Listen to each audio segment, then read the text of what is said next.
ఈ అయోధ్యలో రామ్లల్ల గర్భగుడిలో విగ్రహం ప్రతిష్టాపన. అయోధ్య రామ మందిరం గర్భగుడిలోని పీఠంపై రామ్లల్లా కొలువు తీరాడు.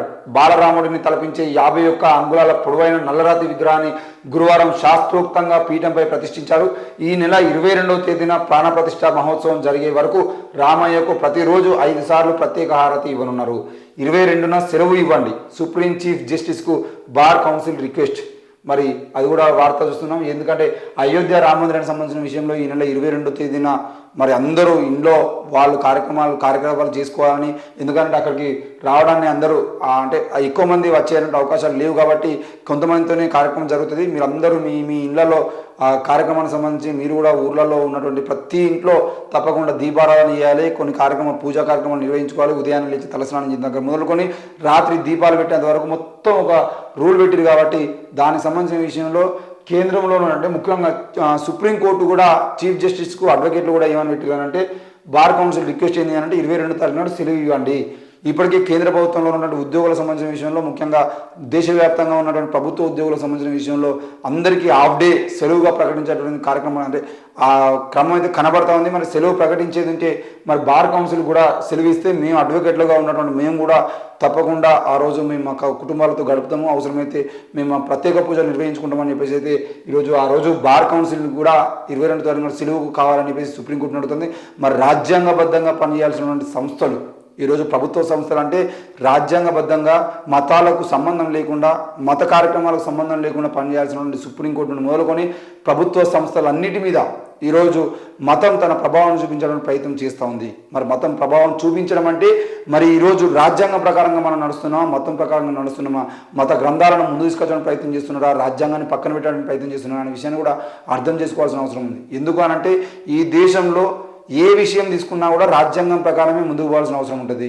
మరి ఈరోజు రాముని విగ్రహం పెడుతున్నందుకు సెలవు ప్రకటించి రేపటి రోజున చర్చి కడితే మళ్ళీ అందులో యేసుక్రీస్తు విగ్రహం పెడితే ఆ రోజు సెలవు ప్రకటించాలని అని చెప్పేసి డిమాండ్ చేయడం అనేది ఏదైతుందో అది రాజ్యాంగ వ్యతిరేకము.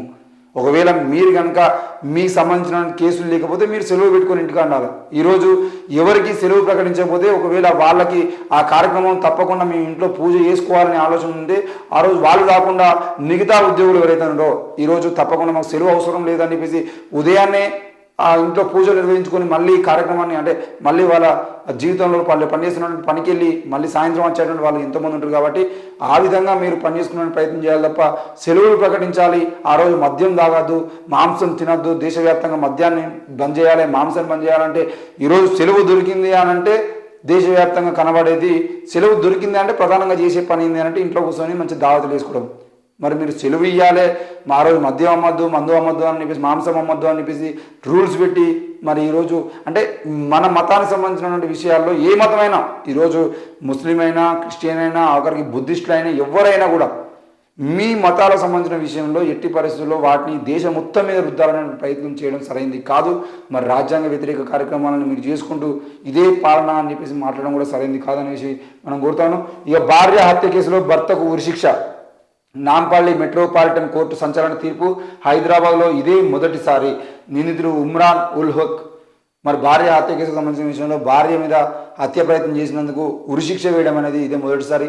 మరి ఈ ఉరిశిక్షకు సంబంధించిన విషయంలో, ఈ హత్యకు సంబంధించిన విషయంలో ఆయన చేసినటువంటి కార్యక్రమం అంటే ఆయన చేసిన తంతు ఆ విధంగా ఉందని చెప్పేసి అయితే నిన్న నాంపల్లి మెట్రోపాలిటన్ కోర్టు అయితే ఆ శిక్షను వేయడం జరిగింది.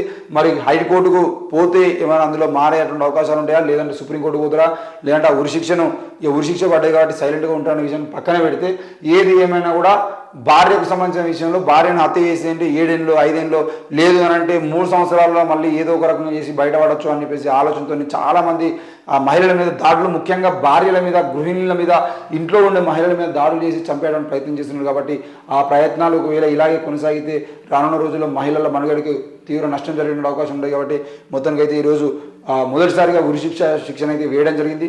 మరి ఇలాగే కొనసాగితే రానున్న రోజుల్లో ఉరిశిక్షలు కూడా ఇలాగే కంటిన్యూ అవుతాయా? మరి ఉరిశిక్షలకు వ్యతిరేకంగా ప్రజా సంఘాలు ఎప్పటికీ ఉరిశిక్ష వేయద్దు, అవసరమైతే యావజ్జీవ కారాగార శిక్ష వేసినా పర్లేదు, కానీ ఒక మనిషిని చంపేటువంటి ప్రయత్నం ప్రభుత్వాలు చేయొద్దు, కోర్టులు చేయొద్దు అని చెప్పేసి చాలా రోజులుగా మాట్లాడుతున్నాయి. అది బాలగోపాల్ నుండి బుర్ర రావు నుండి మొదలుకుంటే ఇప్పటి వరకు చాలామంది కూడా అదే విషయాన్ని చెప్తూ ఉంటారు. మనిషిని మార్చేటువంటి ప్రయత్నం చేయకుండా మనిషిని మొత్తానికి ముగించేసేటువంటి ప్రయత్నం చేయడం సరైనది కాదు అని చెప్పేసి చాలామంది మేధావుల అభిప్రాయం. మరి ఏ విధంగా ముందుకు పోతాయని చూడాల్సిందే.